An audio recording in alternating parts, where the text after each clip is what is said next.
Жол жөнекей әлдебір фармацевтік қоймадан дәрі-дәрмек алмақ болып, айналып қалған Баяхмет тізгін ұшымен вокзалға жеткенде, Алматы-Семей пойызының жүруіне санаулы ғана минуттар қалып еді. Алаң толы құжынаған халық, кешіккен жолаушылар вагонға кіруге жанталасса, енді біреулер жүргіншілерге жеміс-жидегін, шөлмектегі сусындарын, тіске басар тамақтарын тықпалап әуре, айнала айғай-шу, бірін-бірі іздеген дауыстар.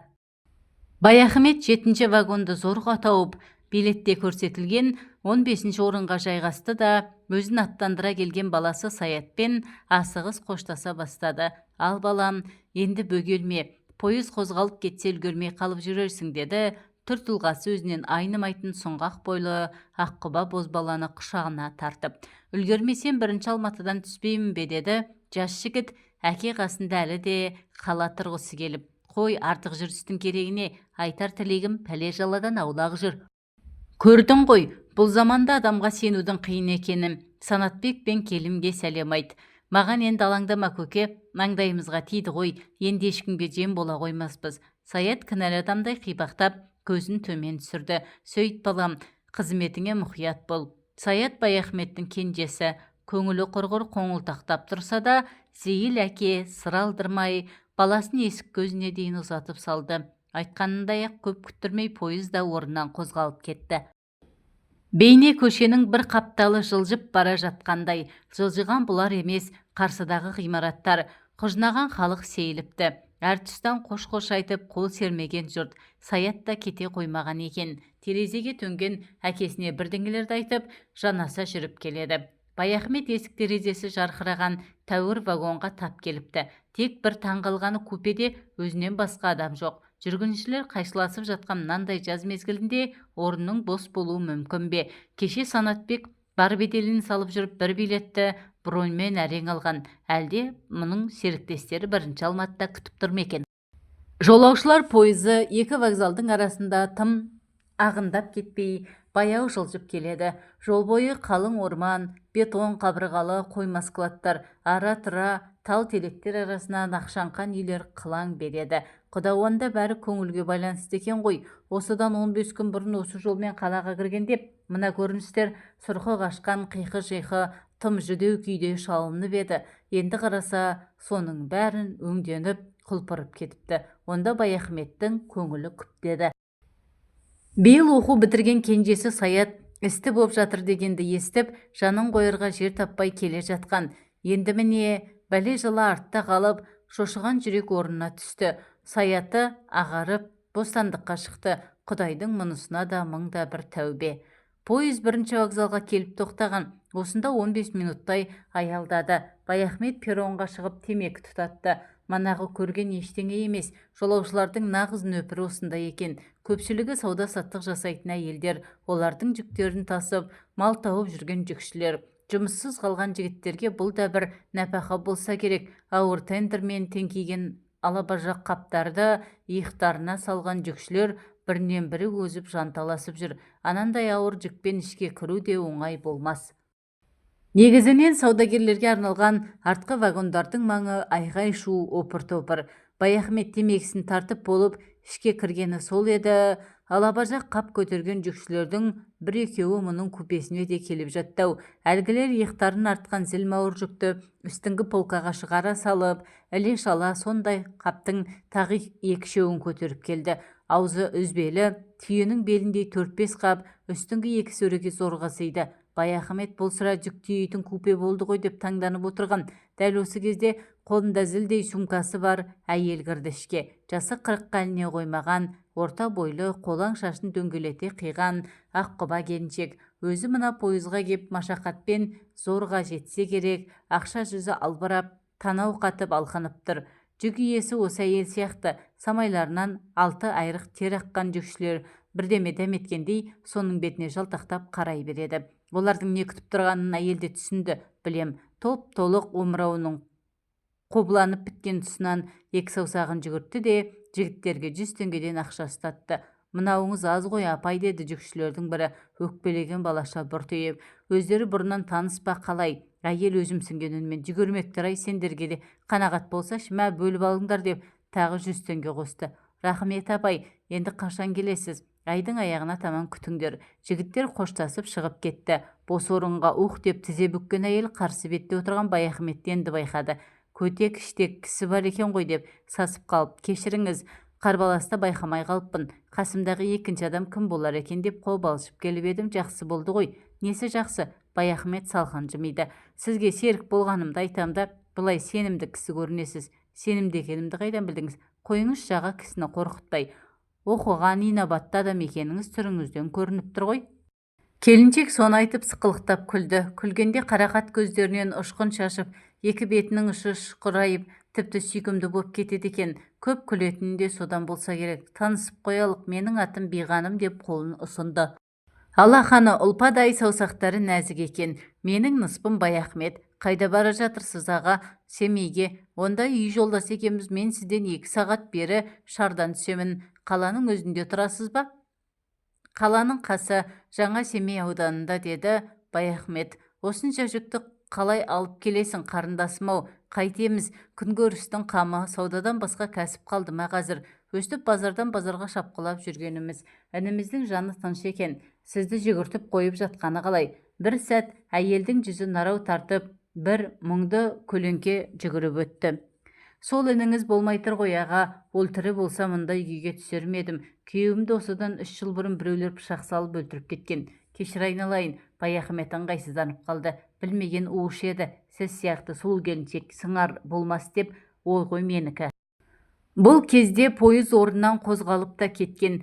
Бір мезетте билеттерді тексеруге жолсерік жігіт кірді. Бәрі заңды. Биғаным басқа көпшілік қолды вагоннан орын таппаған соң купелі вагоннан 3 орындық бірақ сатып алыпты.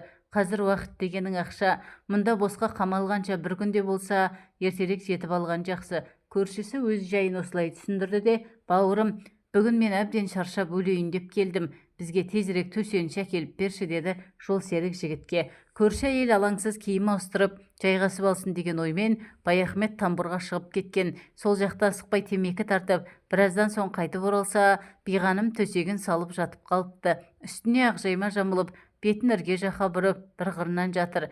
Жамылғының сыртынан үзілген белі, томпиған толық бөксесі абанық білінеді. Ең ғажабы, мұның да төсегін жайып реттеп қойыпты. Ыңғайсыз болды, деді Баяхмет төсеніштің тиын төлемеген есіне түсіп. Адамның іші бауырына еніп тұратын неткен жан өзі. Осындай бір қылап әйелдер болады-ау. Ақылына көркі-сай. Сағатына қарап еді, 4-ке жақындап қалған екен. Түске дейін дәрі-дәрмек іздеймін деп біраз сандалған Баяхметтің де қара саны үзіліп тұрған. Тықырын білдірмей шешінді де бұл да төсегіне қисая кетті. Бұл кезде 10 неше вагон тіркелген ауыр состав қаладан шығып Қапшағайға қарай өндірте зулап келе жатқан. Жылдамдық пен кеңістік өзара егеске түскендей уақыттың мәңгі бітпес шырына басыпты. Доңғалақ үні кейде бәсеңсіп, құмығып шалынса, енді бірде ауа қабатын дар-дар айырып, өршеленіп үдеп кетеді. Тарсыл-гүрсіл, апыл-ғұпыл. Кейде бұл дыбыстар Баяхметтің құлағына апыл-тапыл дүние тапыл тәрізденіп естіледі. Осылайша пойыздың бір келгір ғағымен тербетіліп жатып ұйықтап кетіпті. Арада қанша уақыт өткені белгісіз, бір мезгілде көзін ашып алса, айналасы самаладай жап-жарық. Көкжиекке еңкейген күн сәулесі терезеден тура түсіп, купенің іші шұғылаға малынып тұр. Сағат 6:30. 2 сағаттан астам ұйықтағаны ғой сонда. Тұла бойы сергіп, тыңайып қалыпты. Басын көтеріп қасындағы көршісіне қараған. Биғаным әлде тәтті ұйқының құшағында. Үстіне жамылған ақжайма аяқ жағына сырғып түсіп кетіпті. Жібек шілтерлі көгілдір іш көйлектің де етегі мықынға таман түріліп қалған. Арғы оң жақ тізесін бүккен қалпында әппақ сандары жарқырап, шалқасынан керіліп жатыр. Балтырлары балғын, әлі түп-түзу екен. Дәл қасында бөтен еркектің соғын қадап отырғанын қайдан білсін. Тостағандай топ-толы омырауы көтеріліп басылып, бейғам тыныстайды. Баяхметтің танауына бір жағымды иіс соғып өтті. Естен шығып бара жатқан таныс иіс, жас әйелдің иісі. Сол-ақ екен, денесі бір ысып, бір суып, жүрегі де атқақтап қатты соғып кетті. Тұла бойынан бір қабындаған қайратты сезінді. Мына ұрлығы сақалды басына жараспаста, жанарын тайдырған жоқ. Бір талайдан бері жас әйелдің сұлу тәніне көз суарған осы еді. өзінен сәл ғана кіші бәйбішесінің сыны да сыры да кетіп болған. Оны аужал тұтпай бертінге дейін еразығын жолдан тауып жүруші еді. Кейінгі кезде әйел көзінің құрты дерлік әдемі жігіт болатын. Оның үстіне өзі білдей бір емхананың бас дәрігері. Ал емдеу мекемелерінде ұрғашы жұрты жыртылып айырылады. Әйелдерден амал артылған ба, орайлы оңаса сәтті өздері табушы еді-ау. Ал дені сау, күш-қуаты мығым Баяхмет өздері ыңғай білдірген қыз-келіншектердің көңілін жыққан емес. Әйелдің меселін қайтару жігіттікке жатпайды деп есептейтін. Бірақ одан бері біраз жылдар өтті. Таздан тарақ қалғалы қашан. Енді міне 60-тан асып пайғамбар жасына таянғанда баяғы жынының қайта қозғаны несі? Осы сапар бұған бір сын болмаса не қылсын? Өзі әбден шаршаған екен деді. Әлі де тұяқ серіппей ұйықтап жатқан әйелді көзімен тағы бір шолып. Қайтсын байғұс, базарда табанынан таусылып, мына қаптарды тауарға толтыру оңай дейсің бе? Бүгін бір алаңсыз ұйықтасыншы.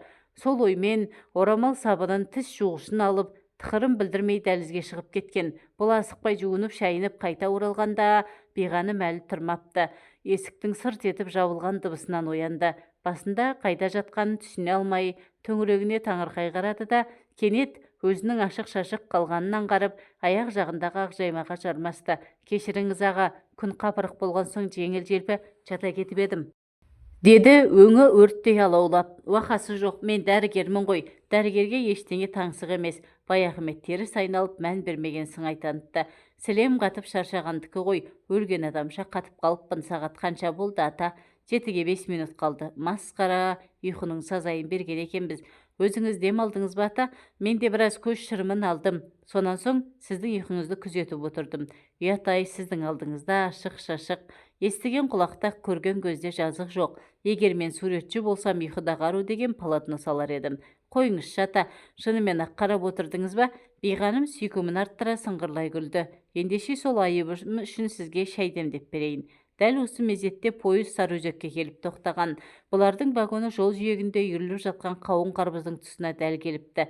Далаға беттеген Баяхмет әлден уақытта хош иіс аңқыған 2 шілге қауын көтеріп қайтты. Ішке кірсе биғаным дастархан жасап, үстел үстін жайнатып қойыпты. Піскен жұмыртқа, қақталған тауық, помидор, қияр дейсің бе, тізіліп тұр. Соның арасынша бір шәугім шай да келіп қалды. Мынау менің базардан асығы сала салған жол азығым ғой. Дәм ала отырыңыз аға, деді биғаным 2 кесеге шай құйып жатып. Мана үйден аттанарда Санатбектің келіншегі жолда жеңіз деп бір пакетке оны-мұны салып жатқан сияқты еді.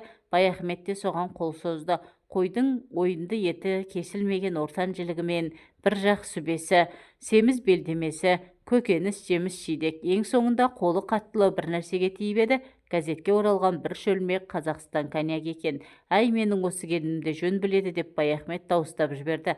Мынасы жол қысқартқанға жақсы болды ғой.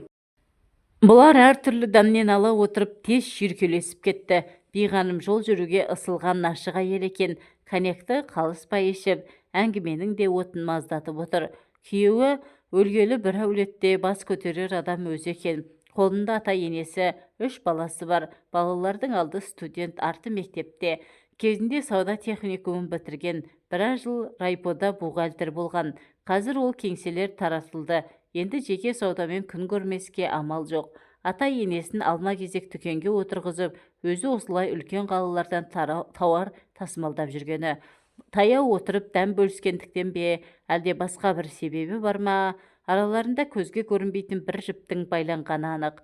Осыны айқын аңғарған Баяхмет баяғы батылдығын қайта тапты. Әлі жап-жассын, күш қайраты тиетін бір еркекке қол артуға болмады ма, деді әйел затына бірден үстемдік жүргізе бастайтын әдетімен.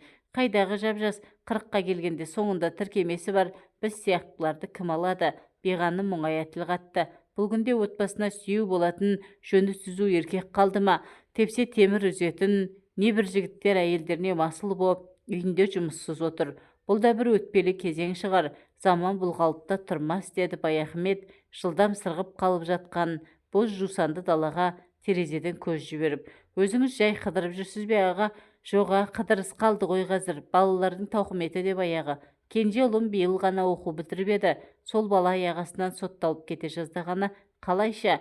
Қалай деріңіз бар ма? Біздің ұл бір қызбен танысып жүріп, түбі өзіне серік болмасын білген соң, бойын аулақ салған ғой. Бірақ қыз талақтай жабысып айырылмайды.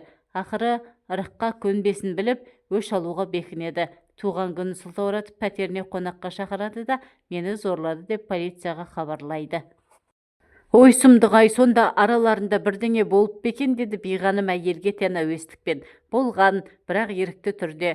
Бұрында талай кездесіп жүрген ғой. Ал құқық қорғаушылар келгенде қыз өз көйлегін өзі жыртып, жәбірленген әйелдің кейпіне түскен. Содан не болды? Балаңыз ақталды ма? Әйтеуір ақталды. Үлкен ұл әкімшілікте қызмет істеуші еді. Сол бір тәуір адвокат тауып, ісін сотқа жеткізбей босатып алды. Апыр-ай, жақсы болған екен. Ендеше сіздің осы жеңісті сапарыңыз үшін алып қоймаймыз ба? Бұлар шайға қанып, ара-тұра коньяктан тарттай қойып, әрнені сөз етіп отыр. Бірақ қандай әңгіме айтса да айналып келіп, ер-әйел тақырыбына соға береді. Мына бір оңашалықта соны тілейтіндей. Бұрын кім білген, біздің заңдарымызда адам түсінбейтін жайлар көп екен, деді Баяхмет, 2 стаканға тағы да коньяк құйып жатып. Осы сапарда қылмыс кодексімен аздап танысқаным бар. Бір статьяда былай деп жазыпты: егер күйеу әйелінің еркімен санаспай күшпен игерген анықталса, 6 айдан 2 жылға дейін бас бостандығынан айырылады депті. Сұмдық емес пе? Солай деп жазып па? Биғаным сықылықтай күлді. Әйел аздап бұлданбаса, еркек сәл-пәл зорламаса бола ма? Жаңағы статья бойынша еркек атаулы түгел сотталып кетпей ме? Бәрін заңға апарып тіреміз деп, кейде адамдар қатынасын өстіп, қолдан ұшықтандыратынымыз бар, деп Баяхмет сәл ойланып қалды. Өркениеттің соры осы ғой. Былай қарасаң, дүние кең сияқты, бірақ айналаң торлаған тор, заң торлары. Сен сол шектеулі тордың ішінде ғана өмір сүресің. Бұлар бір мезгіл сөзден тыйылып, жалындап батып бара жатқан күнге қарап сәл отырды. Күн табағы алыстағы құм төбелеріне бауырлай батып, ең соңғы қиығы көзден таса болған. Солақ екен, алаулаған қызыл бояу бірте-бірте сұйылып, жусанды дала суыған темірдей қара барқын тартты. Тәңірдің тағы бір күні батты, деді Баяхмет әлі де терезеден көз алмаған күйі. Ертең басқа күн, басқа уақыт. Мына кеш енді айналып келмейді. Келіңіз, осы бір қайталанбас кеш үшін. Бұрын бұлай ішпеуші едім. Маған бірдеңе көрінер, деді биғаным коньяк тұрттап қойып. Әңгіме айтыңыз, Шата, сіздің сөздеріңіз сондай әсерлі. Қандай әңгімені ұнатасыз? Заман, уақыт жайында, махаббат жайында. Заман ауыр, деді Баяхмет. Қылмыс көп, күн сайын кісі өлімі. Топ-тобымен сотталып жатқан адамдар. Кейде қайран қалам. Бір кезде осынау далада не полиция, не прокурор, не абақты болмапты. Соның өзінде адамдар еш алаңсыз өмір сүрген. Жаугершілікте болмаса кісі өлтіру, ел тонау деген атымен болмаған. Қазақ өмірі есігіне құлып салмаған ел ғой. Ал әйелше, әйелге байланысты жалынжалдар болмаған ба? Мәселен, Бекежан мен Төлеген болған. Бірақ ол да жесір дауынан аспаған. Ал Бекежандар ілуде біреу ғана. Салт дәстүрді бұзған үшін де халық оған қарғыс айтқан. Ол заманда дүние кең болыпты ғой. Еркектер 2-3 әйел алыпты, деді биғаным күле тіл қатып. Алған, бірақ бәрі емес, шамасы келгендер ғана. Жаугершілік заманда еркектің саны күрт азайып кетіп отырған ғой. Көшпенді өмірде шаңырақтың бас иесіз отыру мүмкін емес. Мұндайда жетім жесірді күйзелтпеу үшін қорғансыз әйелдерді әмеңгерлік жолмен қайын-қайнағаларына қосатын болған. Бұл да болашақ ұрпақтың қамы. Біз түсініп жүргендей қатын үстіне бару қорлық емес. Ол заманда жақсы әмеңгер тапқан әйел өзін бақытты санаған. Ондай құлшынып тұрған қайната табылса, өзімізде тиіп алар едік, деді биғаным әзілдей тіл қатып. Еркектің саны қазірде асып тұрған жоқ, біразы түрмеде отыр. Менің бір подругам бар, кәрі қыз. Күйеуге неге шықпайсың десек, кімге тием, бізді алатын жігіттер ауған соғысында оққа ұшқан, деп күлдіреді. Сөзінде жан бар, деді Баяхмет. Біз бұрын әмеңгерлікті де, қос қатын алғанда да феодализмнің қалдығы деп айыптап келдік қой. Бір халықтың мыңжылдық салт дәстүрін бұлай сызып тастауға бола ма? Халық дана ғой. Қашанда қажетсіз нәрсені тұрмысқа енгізбеген. Қазақтар бір кезде ерте үйленген, 15-те отау иесі, көшпелі өмірде бала басты әйелдер 50-інде саптан шығып қалады. Ал бұл жаста еркектер тұғырдан таймайды. Сонда не істеу керек? Қалған ғұмырды қызықсыз, ләззатсыз өткізу керек пе? Мұндайда төсек жаңғыртудың не айыбы бар? Егер заң рұқсат етсе, өзіңіз тоқал алар ма едіңіз, аға, деді биғаным бұған сынай қарап. Алмағанда еркектің қоры мен дейсің бе? Бәйбіше болса қартайды, деді әйел алдында төмендегісі келмей. Сізді 60-қа келді деп ешкім айтпайды, өзіңізді жасақтағансыз, дәрігерсіз ғой, ем-дом қолыңызда. Ем-домсыз ақ Құдай берген қуатым жетеді, деді Баяхмет қарқылдай күліп. Баяғы аталарымыз мықты болған ғой, шаршаған жоқсыз ба? Егер ұйықтайтын ойыңыз болмаса, сізге бір әңгіме айтып берейін. Айта беріңіз, ұйқының есесін күндіз қайтардық емес пе, деді биғаным ықылас танытып. Бүгінгі адамдарда сын жоқ, табиғат бүлінді, ауа былғанды, полигонның зардабы болса мынау. Кейде жап-жас жігіттердің төсектен қалып қойғанын көргенде жағаң тұстайсың. Менің алтын ине аталатын шағын емханам бар. Кейде жаңағыдай жігіттер келіп көмек сұрайды ғой, әрине ине саласың, тағы басқа ем-дом жасайсың. Біреулері соңынан келіп рахмет айтып жатады. Айтайын дегенім ол емес. Әлгіндей зәрует адамдарды көргенде менің есіме өзім жағасын көрген бір оқиға түседі, дейді Баяхмет бір ұзақ әңгіменің желісін түсіп. Сізге әлі айтпадым-ау деймін. Мен балалық, жастық шағымды шығыстағы Шыңжаң өлкесінің Тарбағатай аймағында өткіздім. Қазақ жері кең байтақ, сол даланы жайлаған көшпенділердің пейілі одан да кең. Сондықтан да болар, басқа ешбір қоғамға сыймайтын, өзге жерде ұшыраспайтын неше алуан жандар қыр соң кезінде мол болушы еді. Бақсы балгер, дәруіш дуана, бақалшы, саудагер, қыдырмашы, ақын жыраулар дейсің бе толып жатыр. Қазекең ешкімге сен кімсің демейді. Әлгінде кезбелі ел ішінде емін-еркін жүре береді. Біздің бала кезіміз 40-шы жылдардың басында Қоңыр ақын деген біреу даңқы жер жарды. Қоңыр ақын келе жатыр десе жылаған бала уанады. Өзіңіз сияқты жас әйелдің жанын қоярға жер таппай қалтырап кетеді.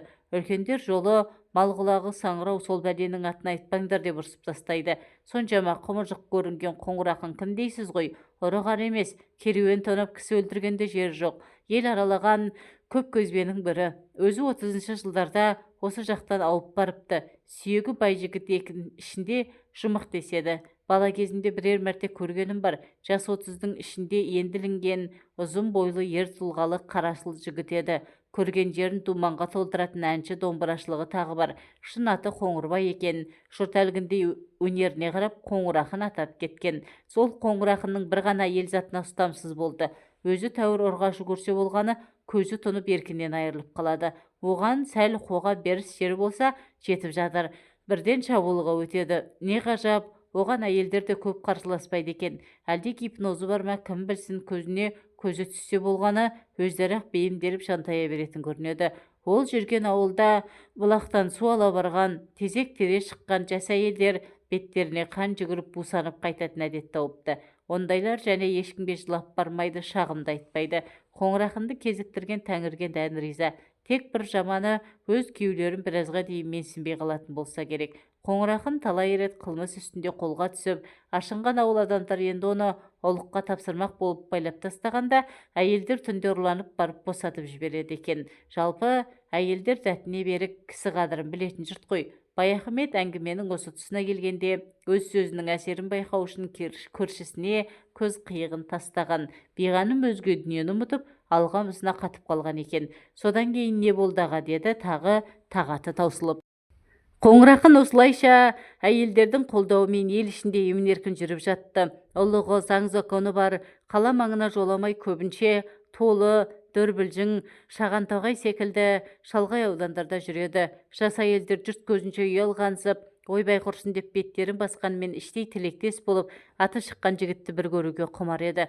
Оның үстіне ел арасында өмірі пұшпағы қанамаған қатындар Қоңыр ақын қонып аттанған соң бала көтеріпті дегенде лақай тараған. Осыны естіген кейбір балағазар бедеу әйелдер, әдіра қалғыр ондай құт құйғыш неме болса, ол жүгірмек біздің жақан неге бір соғып кетпейді деп отырғанын құлағым шалғаны бар. Енді бір асып тасқан кекер әйелдерді жақсыны көрмекке деген әуестік билейді.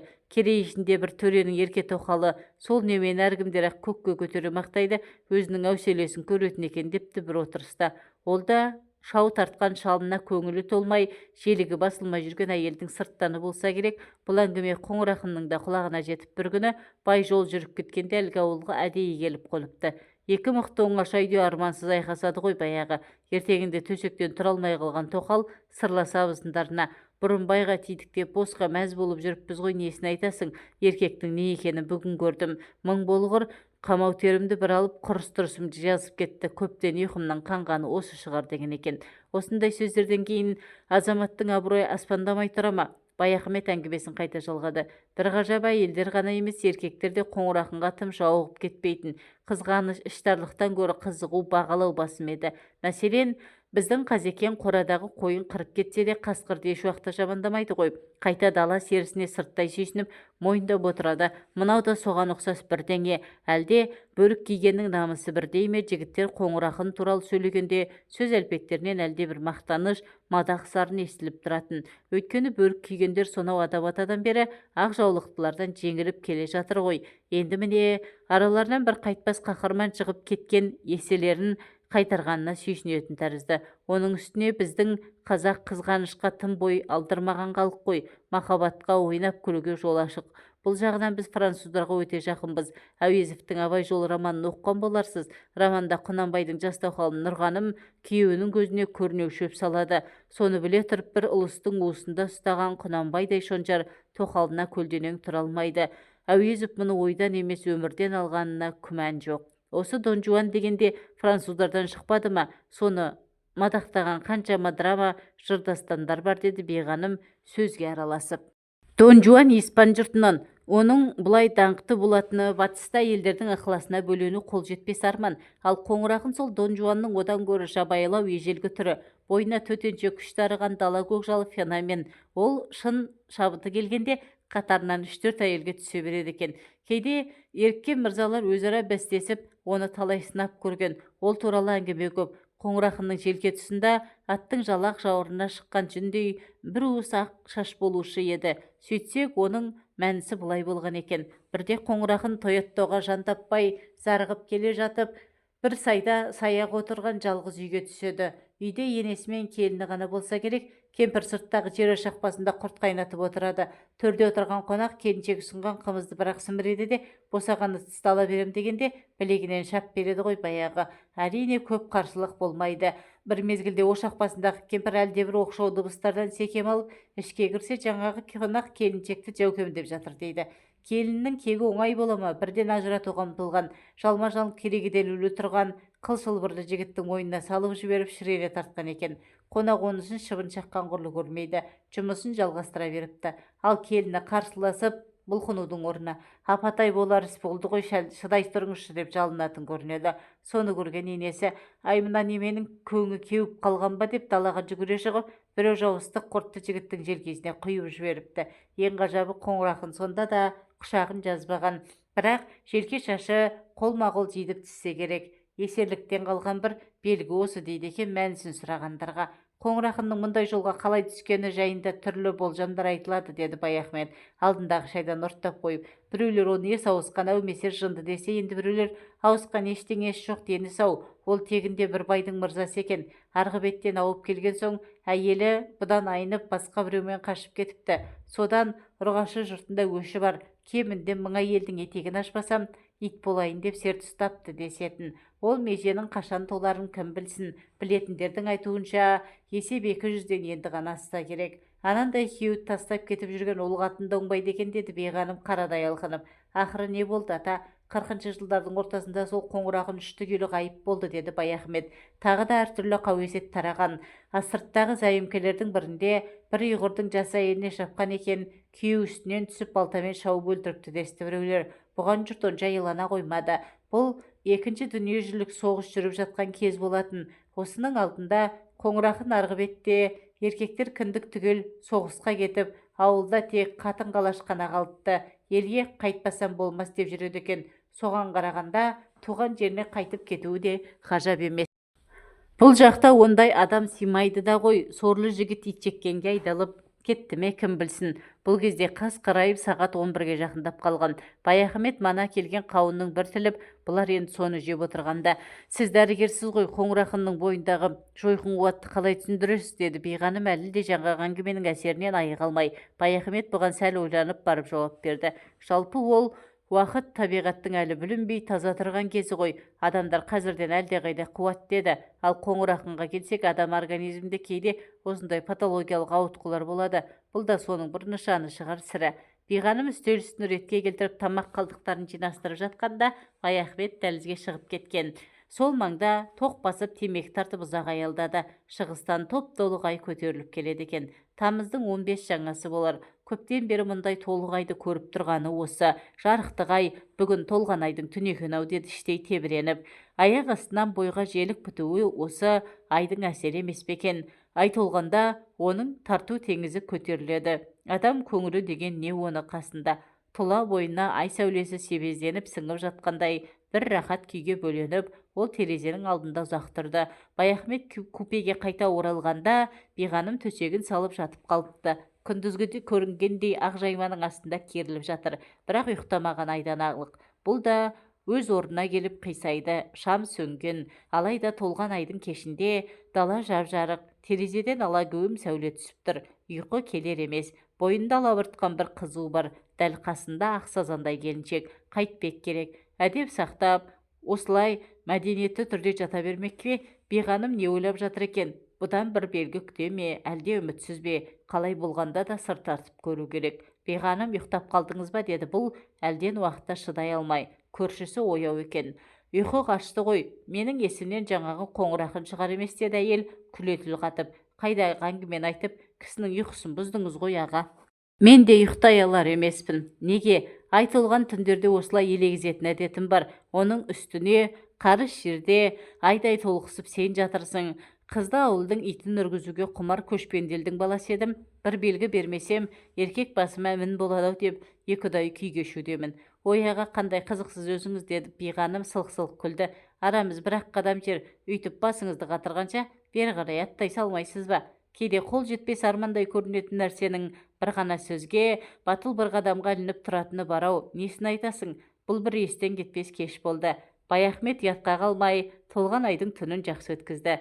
Ертесінде түске таман пойыз шар бекетіне келіп тоқтады. Биғаным ертерек қамданып жүктерін шығар ауызға келіп қойған. Екеуі жабылып жерге түсірді. Қарсы алған ешкім байқалмайды. Адамдар бір күннің ішінде бір-біріне бұлай бауыр басып қалады деп кім ойлаған? Баяхмет кеше осы уақытта дүниеде Биғаным деген әйел барын білмеуші еді. Енді міне қиып кете алмай, іші құрғыр қоңқылдап тұр. Келіншек жорта көңілденіп күлген болады, бірақ оның да жанарында нілдеген жас бар. Бәлкім тағдыр жазса тағы да кездесетін шығармыз деді Биғаным бірінші тіл қатып. Тұрағымыз осы, маңдайында Биғаным деген жазуы бар дүкенді осы елдің бәрі біледі. Міндетті түрде кездесуіміз керек деді Баяхмет жан дүниесінің әлден ақ құлази бастағанын аңғарып. Егер осыдан жолықпай кетсек, түк баяны жоқ, пәтуасыз біреулер болып шықпаймыз ба? Соны айтып визитный карточкасын ұсынған. Онда алтын ине емханасының мекен жайы, телефон абанық жазылған. Жақсы болды ғой, анда-санда барып ине салдырып тұратын деді Биғаным бұрынғы көңілді қалпына қайта тауып. Семей деген біз үшін қауындықтың жолындай. Мұндайда уақыттың тым тез өтетін әдеті ғой. Алдан жасыл шам жанып, пойыз жүруге айналды. Қалай да келетін бол күтем деді Баяхмет тепкішекке аяғын сала беріп. Пойыз орнынан қозғалып кетті. Үйілген жүктің қасында Биғаным әлі қол бұлғап тұр. Баяхметке ол жылап тұрған сияқтанды. Не істейсің? Әманда кездесу мен қоштасудан тұратын өмір деген осы.